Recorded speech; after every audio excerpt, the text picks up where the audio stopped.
కలలోననొక రాజు గల్గి చతురంగా బల సమేతంబుగా నిలనెల నొక్కడేలుచు నుండదా నింపు తోడుతను.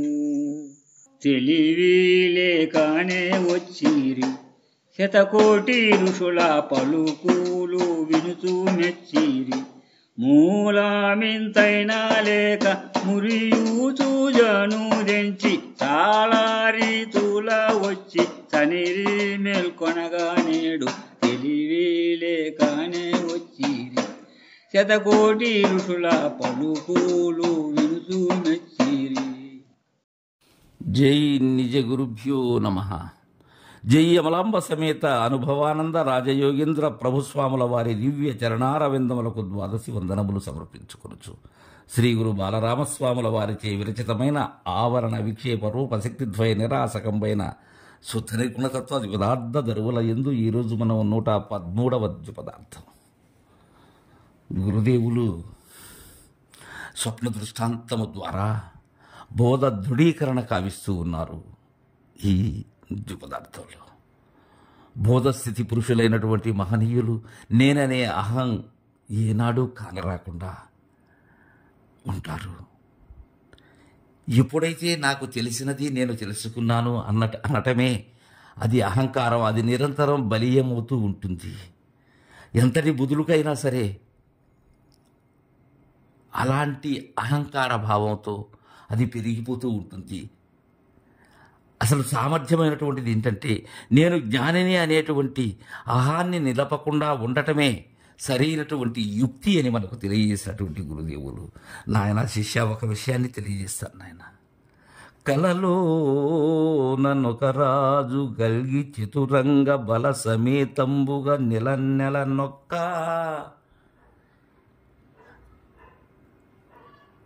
కలలో ననొక రాజు గల్గి చతురంగ బల సమేతంబుగా నెల నొక్కడేలుచుండా దానింపు తోడుతను. ఎలా అంటే స్వప్న దృష్టాంతాన్ని చెప్తూ ఉన్నారు గురుదేవులు. కలలో నేను పడుకున్నాను. జాగ్రత్త అవస్థ సుషుప్తి అవస్థ మధ్యలో నాకు స్వప్నం వచ్చింది. వచ్చినప్పుడు నేను ఒక రాజుగా కలలో నాకు నేనుగా ప్రత్యక్షమయ్యాను. అది ఎలాంటి రాజు? చతురంగ బల సమేతంబుగా సప్తసాగరమేళావలయుత వసుంధరావలయంబులకెల్ల ఏకఛత్రాధిపత్యమును వహించి అప్రతీప్ర ప్రపాతమున చండశాసనుండయ్యలరారు రాజుగా స్వప్నంలో కన్నాను. కానీ ఇలా నెల ఈ ధరణి అనబడేటువంటిది, ఈ ధరణి సమస్తం కూడా నేను ఒక్కడనే పరిపాలిస్తూ ఉన్నాను. ఎలా? ఎంతో ఇష్టంతో ఆ రాజ్యపాలన సాగిస్తూ ఉన్నాను. ఎప్పుడు? కలలో. అలా నేను రాజ్యపాలన సాగించేటప్పుడు తెలివి లేకనే వచ్చిరి శతకోటి ఋషుల పలుకులు వినుచూ మెచ్చిరి. ఆ కలలోనే ఎలాంటి తెలివి లేకనే వచ్చారు. ఎవరు?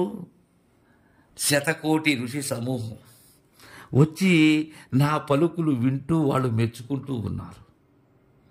నా యొక్క రాజ్యపాలన చూసి వారు అచ్చెరు పొందుతూ ఉన్నారు. అయితే ఇక్కడ ఈ జాగ్రత్త అనబడేటువంటి స్వప్నంలో నేనే నా ఊహలతో నా భావనతో సర్వము కూడా నేనే ఆధారమై ఉన్నాను, తెలిసి కానీ తెలియక కానీ. అయితే ఈ నేను అనేటువంటి నాలోనే నేనే మూలము లేక ఎన్నో ఋషులుగా నేనే అవతరించాను. వేరే కాదు శిష్య. ఇక్కడ జాగరూకతతో విను నాయన. నాకు స్వప్నములో గోచరించినటువంటి నా సామ్రాజ్యము కానీ నా సామ్రాజ్యములోకి వచ్చినటువంటి ఋషులు కానీ ఇవన్నీ కూడా వేరే కాదు, నేనే. సరే, వారు తెలియజేసేటువంటి పలుకులు తెలియజేసింది ఎవరు? నేనే. నా పలుకులు నేనే, వింటున్నది నేనే, విని మెచ్చుకుంటున్నది నేనే శిష్య. ఇక్కడ కళని జాగ్రత్తతో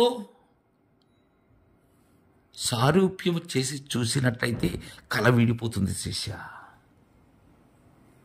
మూలమింతైనా లేక మురియు చూజాను దెంచి చాలా రీతులా వచ్చి చనిరి మేల్కొనగా నేడు తెలివి లేకనే వచ్చిరి.